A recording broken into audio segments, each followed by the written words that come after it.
بسم اللہ الرحمن الرحیم۔ السلام علیکم ویور، حاضر ایک نئی ویڈیو میں ایک نیو ریمیڈی کے ساتھ۔ ویور، آج کی ویڈیو میں بتاؤں گا پیٹ میں کیڑوں کی آسان سی علامت، طریقہ علاج بھی جان لیں اور مہنگے علاجوں سے چھٹکارا پائیں آج کی اس ویڈیو میں۔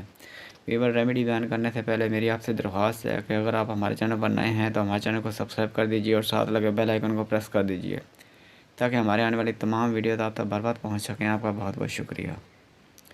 پیٹ میں کیڑے ایک عام مرض ہے جو اکثر بچوں میں پائے جاتے ہیں، مگر بڑے بھی اس کا شکار ہو سکتے ہیں۔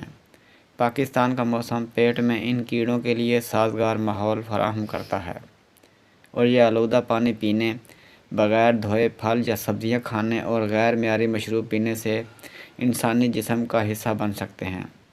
علامات: اکثر اس کی علامات اتنی عام ہوتی ہیں کہ لوگ توجہ بھی نہیں دیتے یا انہیں پہچاننے سے قاصر رہتے ہیں، تاہم عام طور پر درج ذیل علامات نظر آتی ہیں۔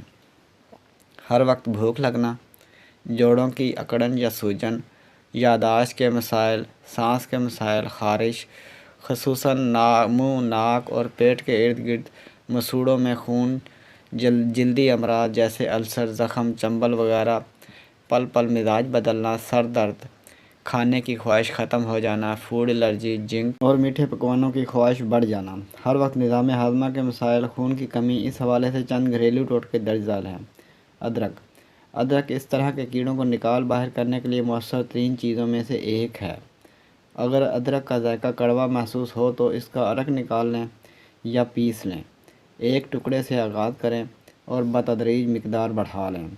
کھیرے کے بیج: غذائی نالی سے ٹیپ ورم کو نکالنے کے لیے کھیرے کے بیج بھی مؤثر ترین ثابت ہوتے ہیں۔ ان بیجوں کا سفوف ان کیڑوں کی انفیکشن سے بچاؤ اور ٹیپ ورم سے نجات کا کام کرتا ہے۔ ان بیجوں کو پیس لیں اور روزانہ ایک چائے کا چمچ استعمال کریں۔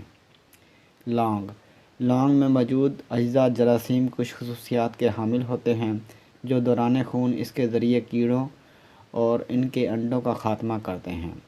اب تک کے لیے اتنا ہی، ملتے ہیں نیکسٹ ویڈیو میں ایک نیو ریمیڈی کے ساتھ۔ ویڈیو اچھی لگے تو لائک کیجیے، شیئر کیجیے اور ہمارے چینل کو سبسکرائب کر دیجیے اور ساتھ لگے بیل آئیکن کو پریس کر دیجیے تاکہ ہمارے آنے والی تمام ویڈیوز آپ تک بر وقت پہنچ سکیں۔ آپ کا بہت بہت شکریہ۔